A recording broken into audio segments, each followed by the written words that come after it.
الحمدللہ 11ویں شریف کی بابرکت محفل کا اہتمام ماہ بہ ماہ منعقد ہوتا ہے۔ اللہ سے دعا ہے تا حیات یہ جاری اور ساری رہے، اور اس کو ہمارے لیے مغفرت، اصلاح اور باعث بخشش بنا دے۔ یقیناً صالحین کے نام میں ہی یہ برکت ہے کہ اللہ مختلف لوگوں کو مختلف ضروریات سے پھیر کر اپنے گھر میں جمع کر دیتا ہے۔ تو آپ اندازہ کیجئے کہ جب وہ خود صاحب مجلس ہوں، وہ خود صاحب درس ہوں، وہ خود صاحب مسند ہوں، صاحب ارشاد ہوں، تو اس زمانے میں آپ کی مجلس اور آپ کی رفاقت اور آپ کے ارشادات کا کیا عالم ہوگا۔ یہ تو ہم مختصر وقت میں یا مختصر افراد میں بیٹھے ہیں، اس وقت بھی آج بھی پوری دنیا میں کثیر تعداد میں لوگ حضرت والا کی نسبت سے اصلاح، ارشاد، بیعت اور اس سلسلے کو آگے بڑھا رہے ہیں، موجود ہوں گے، اسی وقت میں موجود ہوں گے۔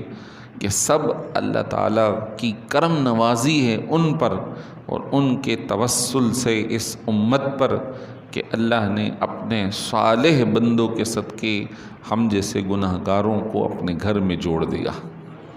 ہمیں اصلاح لینے کرنے کے لیے اللہ نے منتخب فرما لیا۔ یقیناً ان کے اس عمل میں، ان کی زندگی میں، ان کے کردار میں اخلاص ہے جس کی یہ برکت ہے۔ ایک آیت مبارکہ ہے جو سورہ کہف کے اندر موجود ہے، ایک مشہور واقعہ ہے جو حضرت موسیٰ علیہ السلام اور حضرت خضر علیہ السلام کا ہے، کہ حضرت سیدنا موسیٰ علیہ السلام کی ملاقات کے لیے حضرت خضر علیہ السلام کی طرف بھیجا گیا۔ جب حضرت موسیٰ علیہ السلام سے حضرت خضر کی ملاقات ہوتی ہے تو ایک سبب تھا کہ جس کے ذریعے ملاقات ہوئی، اور وہ یہ تھا کہ ایک خیال دل میں گزرا کہ اللہ تعالیٰ نے روئے زمین پر اس وقت جو مقام، جو علم مجھے عطا فرمایا وہ کسی اور کو نہ ملا، لیکن کوئی تکبر نہ تھا، کوئی اس میں بڑائی نہیں تھی، ایک خیال تھا۔ تو اللہ تبارک و تعالیٰ نے ارشاد فرمایا کہ کچھ اور بھی ہیں، کچھ اور بھی ہیں، آپ ان کے پاس جائیں۔ توشہ دان لے کے چل دیے، اور پھر سمندر کی تہہ میں مچھلی راستہ بتاتے ہوئے حضرت خضر تک پہنچاتی ہے، اور وہاں ملاقات ہوتی ہے، اور اللہ نے فرمایا کہ من لدنہ علما، ہماری جانب سے ان کے پاس علم لدنی ہے۔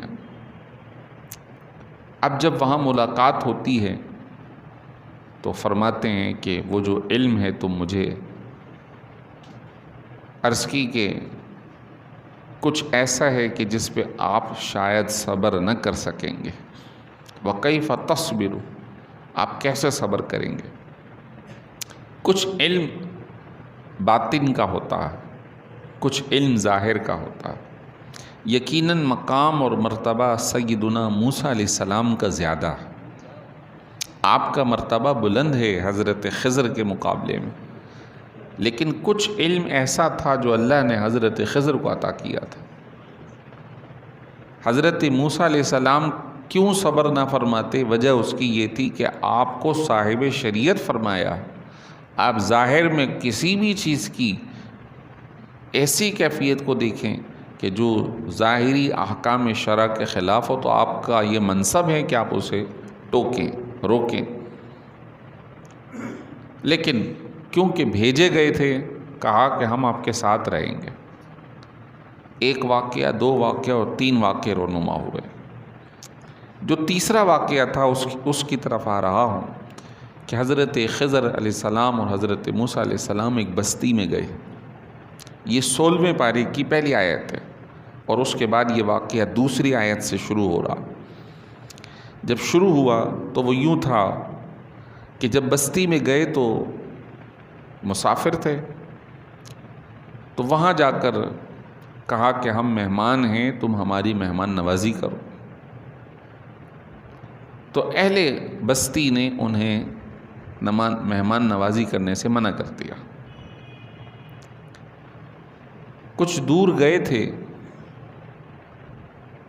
کہ ایک دیوار بالکل ٹیڑھی ہوئی تھی۔ حضرت خضر علیہ السلام نے اسے دھکا لگا کے سیدھا فرما دی۔ حضرت موسیٰ جلال میں آئے اور فرمایا تم ان کی دیوار کیوں صحیح کر رہے ہو؟ انہوں نے تو ہماری مہمان نوازی کا حق ادا نہیں کیا۔ اس وقت حضرت خضر نے یہ بات عرض کی کہ 3 سوالات کی بات تھی، اب ہمارے درمیان علیحدگی ہے، اور اب میں آپ کو تینوں واقعات کی وجہ بتاتا ہوں۔ تو تیسرا واقعہ اس کے اندر یہ تھا کہ کہا کہ یہ دیوار 2 یتیم بچوں کی ہے، اور اس دیوار کے نیچے ایک خزانہ ہے، مال ہے، سونا چاندی ہے، جو کہ ان کے آباء و اجداد کا ہے۔ اگر یہ دیوار گر جاتی اہل علاقہ اس مال کو اٹھا لیتے اور یتیم بے آسرا ہو جاتے۔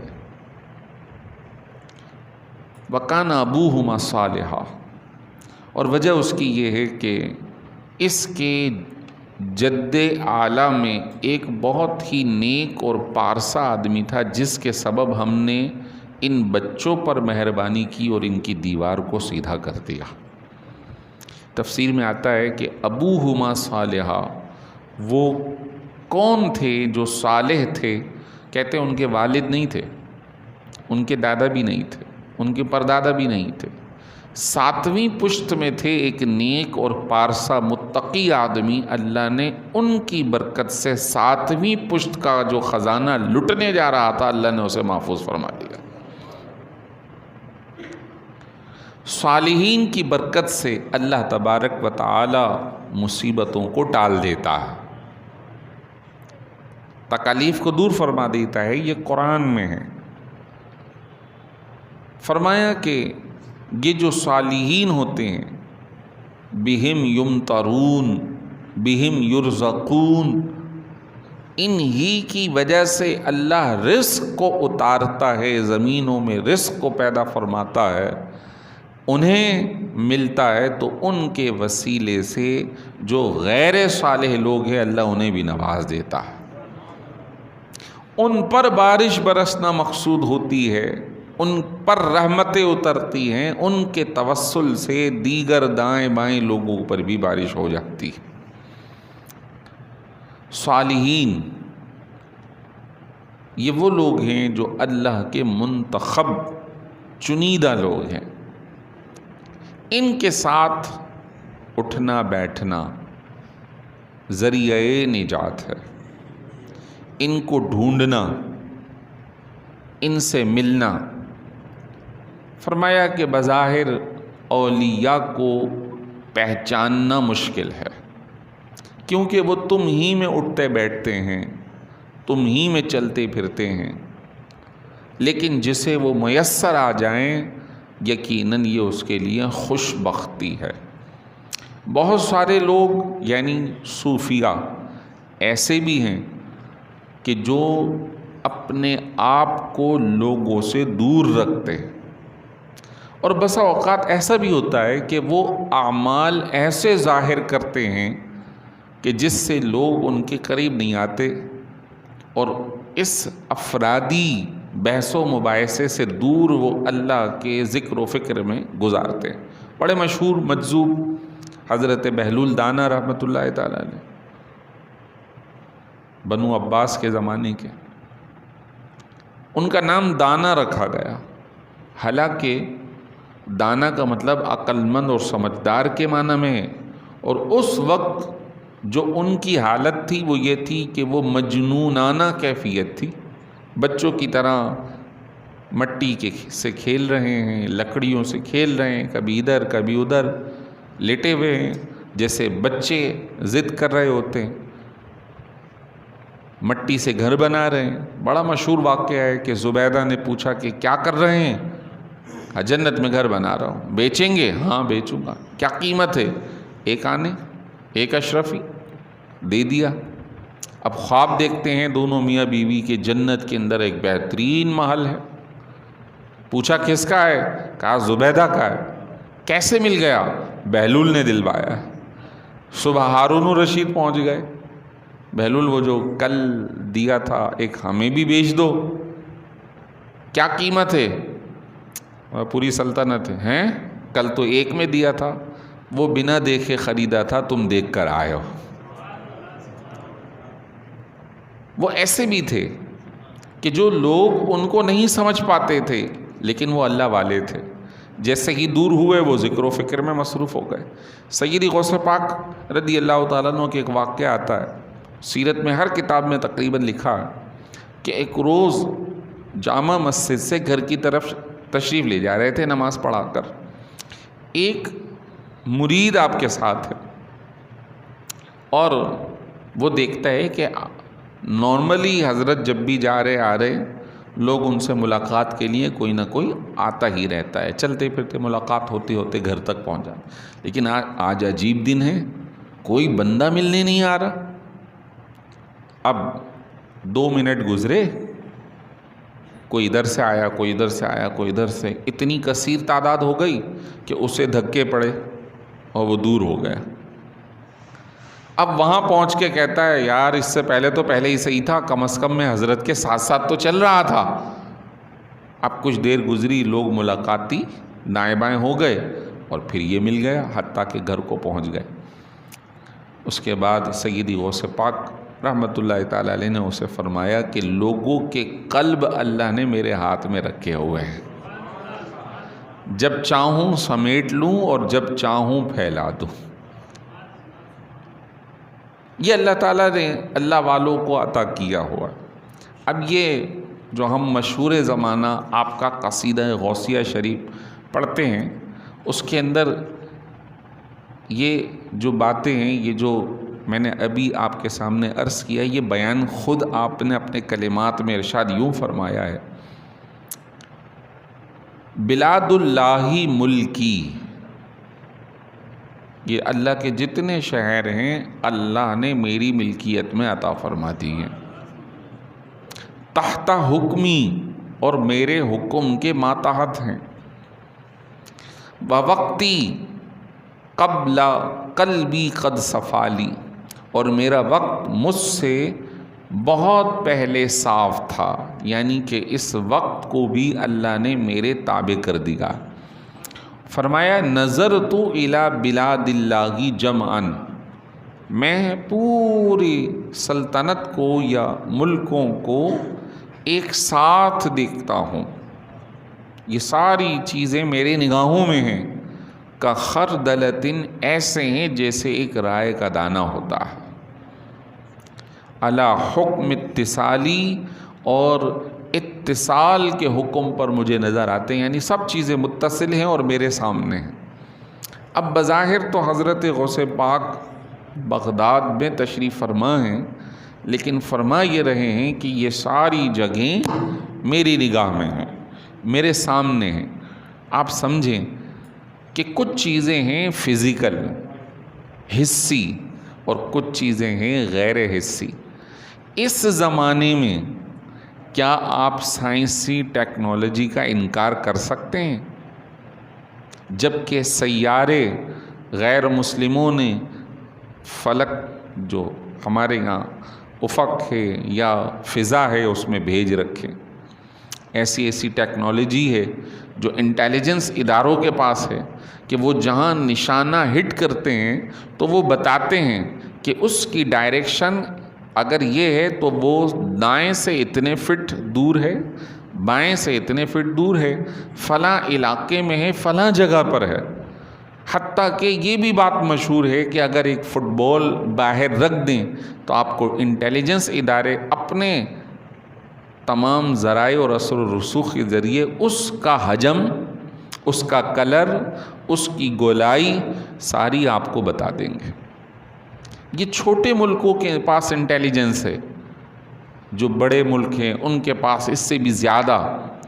یہ کیا ہے؟ یہ سب مادی ہے، بندوں کا بھیجا ہوا ایک سسٹم ہے یا علم ہے، لیکن اللہ کا جو علم ہے اس کا کوئی مقابلہ نہیں کر سکتا۔ اس کی مثال دیتا ہوں، اس کی مثال دیکھتا ہوں سورہ نمل کے اندر۔ سورہ نمل میں آج تک کوئی مادی ایسا اسکوپ، ایسا جو ہے ہیڈ فون نہیں بنا کہ جو چونٹیوں کی آواز کو سنتا ہو، اس کی بات کو سمجھتا ہو، آج تک نہیں آیا۔ لیکن قرآن کہتا ہے کہ اللہ نے اپنے نبی کو یہ ایئرز، کان سننے کی صلاحیت عطا فرمائی کہ جو چونٹی کہہ رہی ہے، آپس میں بات کر رہی ہے، اور کیا کہہ رہی ہے اللہ نے حضرت سلیمان علیہ السلام کو سنوا دیا۔ مادی اور روحانی اس قوت کے اندر زمین و آسمان کا فرق ہے۔ اس کا کوئی انکار نہیں کر سکتا، اگر کوئی انکار کرے گا وہ دائرہ اسلام سے خارج ہو جائے گا۔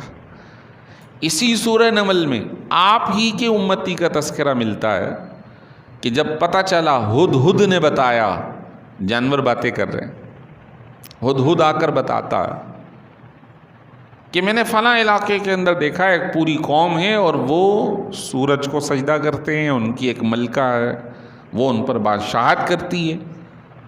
آپ نے خط بھیجا کیا کہ تم لوگ سب تابعدار ہو کے آ جاؤ ورنہ ہم آئیں گے لشکر لے کر۔ مشورہ کیا گیا، کہا جی ملکہ آپ جو فیصلہ کریں۔ تو پوری تفسیر چل رہی ہے 19ویں پارے میں۔ ملکہ نے کہا کہ ہم یہ دیکھتے ہیں کہ جب بادشاہت اپنے لاؤ لشکر کے ساتھ آتے ہیں تو پھر تباہی مچا دیتے ہیں، جو امور سلطنت کے والی ہوتے ہیں انہیں رسوا کر دیتے ہیں، لہٰذا ہم چاہتے ہیں کہ کچھ نہ کچھ مال و دولت بھی دے کر بھیجتے ہیں، اگر انہیں اس کی ضرورت ہوگی تو پھر یہ سلسلہ جاری کر دیں گے۔ جب وہاں ان کا قاصد پہنچتا ہے تو حضرت سلیمان علیہ السلام کہتے ہیں تم مال کے ذریعے ہمارے پاس معاملات کرنے آ رہے ہو، تم سے زیادہ بہتر اللہ نے ہمیں عطا کر رکھا۔ تم جا کر کہو کہ تم فوراً حاضر ہو جاؤ ورنہ ہم حاضر آ رہے ہیں۔ اب جب یہ حکم، یہ انداز وہاں پہنچتا ہے تو ملکہ بلقیس اپنے لوگوں کے ساتھ چل پڑی۔ اب جس جگہ پہ وہ سلطنت کرتی تھی وہ ایک بہت بڑا تخت تھا جو کئی گزوں پر مشتمل تھا، اور ملک شام جہاں حضرت سلیمان علیہ السلام موجود تھے، یعنی کہ ملک شام اس وقت فلسطین ملک شام میں تھا، اور وہ اس سے کئی دور علاقے کے اندر موجود تھی۔ وہ وہاں سے چلی ہے۔ حضرت سلیمان علیہ السلام اپنے نشست اور اپنی مجلس میں اعلان کرتے ہیں، ہے کوئی جو بلقیس کے آنے سے پہلے پہلے اس کا تخت ہمارے پاس پیش کر دے؟ ایک جن کھڑا ہوتا ہے، جن عفریت نام آیا ہے، قال عفریت من الجن۔ جنات کی بھی قسمیں ہیں، کوئی سادہ ہے، کوئی طاقتور ہے، کوئی بہت بڑا ہے۔ عفریت بہت طاقتور جن ہے، وہ کہتا ہے جی میں یہاں لا کے پیش کر دوں گا۔ کب لا کے دو گے؟ کہا قبل ان تقوم من مقامک، آپ جو درس کرتے ہیں آپ کی درس کی مجلس ختم نہیں ہوگی اس سے پہلے میں پہنچا دوں گا۔ تفسیر میں آتا ہے آپ کا درس چلتا تھا صبح فجر سے لے کے ظہر کی نماز تک، آپ لوگوں کو درس دیا کرتے تھے، پڑھاتے، سمجھاتے، نصیحتیں فرماتے۔ فرمایا نہیں، مجھے اس سے پہلے چاہیے، مجھے اس سے پہلے چاہیے، یعنی آدھے دن سے بھی پہلے چاہیے۔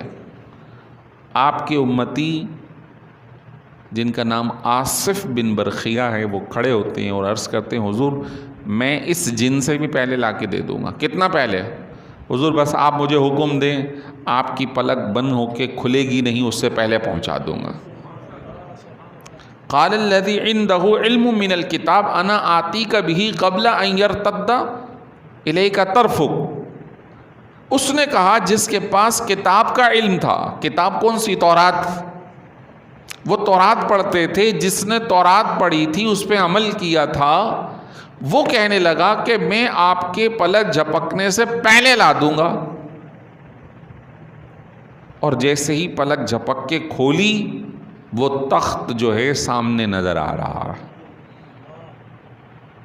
تورات پہ عمل کرنے والے حضرت سلیمان علیہ السلام کے امتی کو یہ مقام حاصل ہے کہ وہ لمحوں کے اندر ملک شام سے دوسرے علاقے سے سامان برآمد فرما دیتے ہیں۔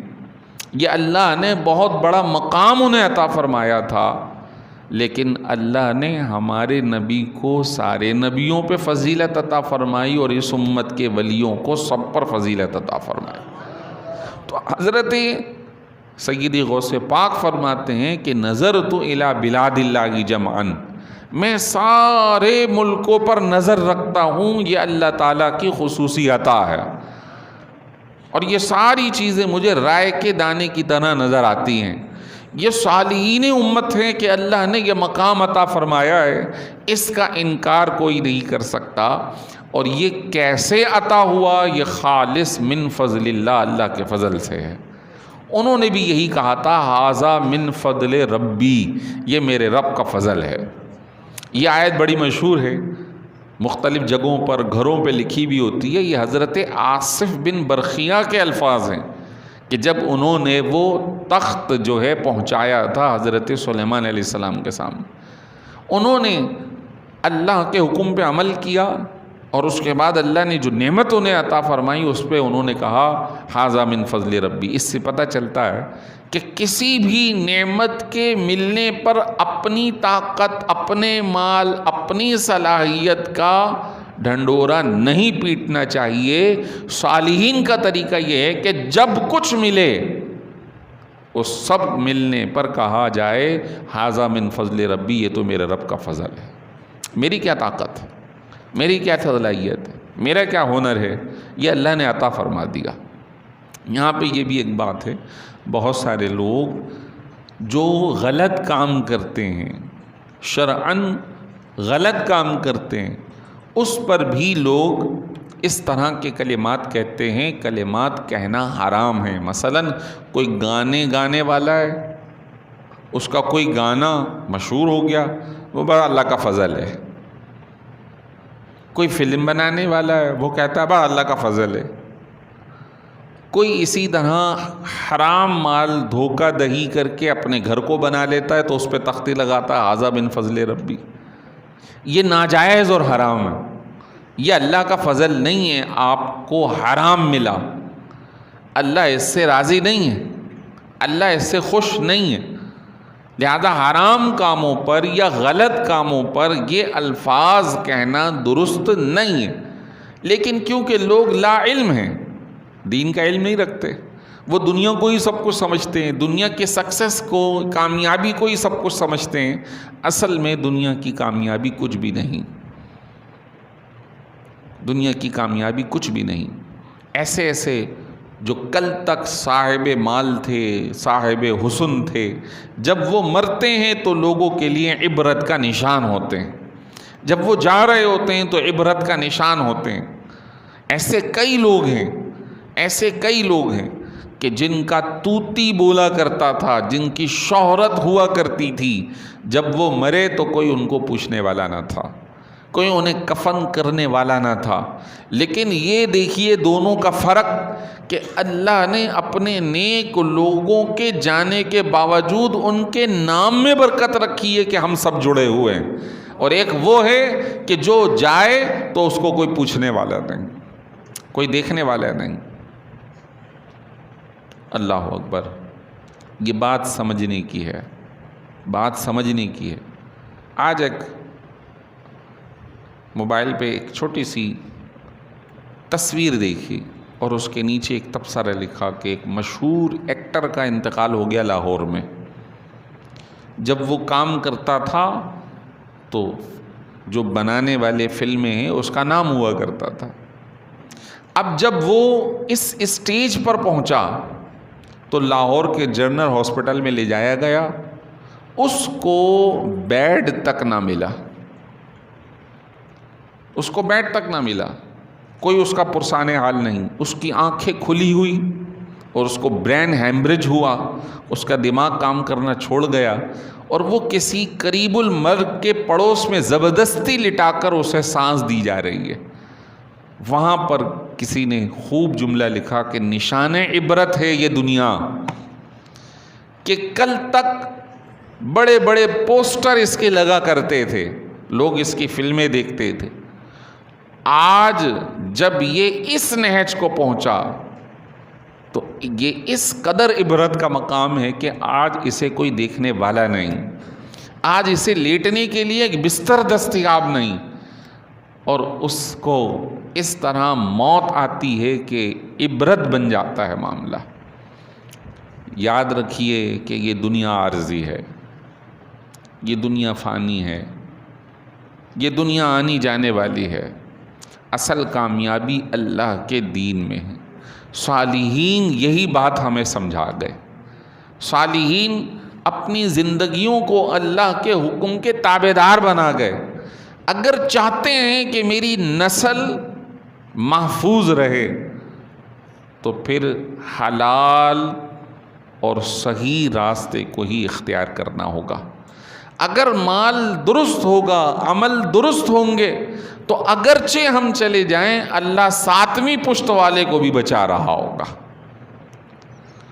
اور اگر کردار، اعمال، معاملات خراب ہوں تو پھر اپنے ہی معاملات بگڑے ہوئے ہیں، اپنے بعد کے کیا کہنے۔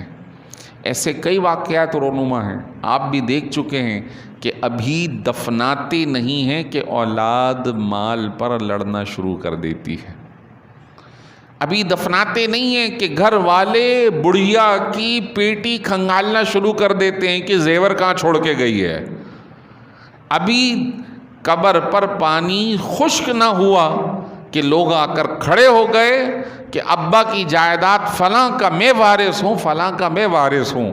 وہ آپ کے لیے یہ نہیں کر رہے، میرے لیے یہ نہیں کر رہے کہ ابا ہمارے چلے گئے چلو ان کے لیے دعا کریں، قرآن پڑھیں، تسبیح پڑھیں، نہ وہ اس پر نہیں جھگڑ رہے، وہ اس پہ جھگڑ رہے ہیں کہ بڑے میاں چھوڑ کے کیا گئے، کیا کیا جائیداد ہے، کیا کیا پیسہ ہے۔ اور ایک موقع تو ایسا بھی دیکھنے کو آتا ہے کہ اولاد بڈھے کو، بڑے کو، بوڑھے کو، بڑھیا کو، اپنے عزیز کو جو سگا خون ہے اس کو کوٹری میں بند کر رہے ہیں، اسے زہر کے انجیکشن لگا رہے ہیں، اسے مار رہے ہیں۔ یہ سب صالح راستے کو چھوڑ کر دنیا کا راستہ اختیار کرنا ہے۔ لیکن اگر ہم اچھے ہو جائیں، اللہ ہمارے اعمال کردار صحیح کر دے، آپ یقین مانیں کہ پھر وہ جس کو میں نے یہ لفظ استعمال کیے، پھر وہ کہتے ہیں کہ ہمارے بزرگ ہیں، ہمارے سرپرست ہیں، ہمارے لیے ان کی دعائیں قبول ہوں گی، ان کے مرنے کے بعد بھی ان کو یاد کیا جاتا ہے، ان کو دعائیں دی جاتی ہیں، ان کے اصالے ثواب پڑھے جاتے ہیں۔ ایسے بھی تو لوگ ہیں کہ جب انتقال ہوا تو اس وقت سے لے کے دفنانے تک اور دفنانے کے بعد بھی لوگ ان پر دعائیں پڑھ رہے ہیں، قرآن پڑھ رہے ہیں، درود پاک کی جو ہے وہاں پہ کثرت ہو رہی ہے اور خوب ذکر و اذکار ہو رہا ہے۔ ایسے بھی لوگ ہیں، یہ دونوں چیزیں ہمارے سامنے۔ تو اب ہماری اس محفل کا خلاصہ اور اختتام، یہ آدھا گھنٹہ اختتام کو پہنچ رہا ہے ہمارے درس کا، وہ یہی ہے کہ اگر زندگی کو اچھا بنانا ہے تو پھر اچھے لوگوں کی رفاقت کو اختیار کیا جائے، اچھے اعمال اور کردار کو اختیار کیا جائے، اور دنیا کی ساری جو چیزیں حرام کی طرف جا رہی ہیں، اللہ کی نافرمانی کی طرف جا رہی ہیں، اس سے رخ موڑ لیجئے۔ اس سے اللہ راضی نہیں ہے، اس سے ہمارے رسول راضی نہیں ہیں۔ اللہ تعالی ہم سب کو اچھے اعمال کی توفیق عطا فرمائے، اللہ تعالی ہم سب کو حلال روزی کمانے کی توفیق عطا فرمائے۔ وآخر دعوانا ان الحمد للہ رب العالمین۔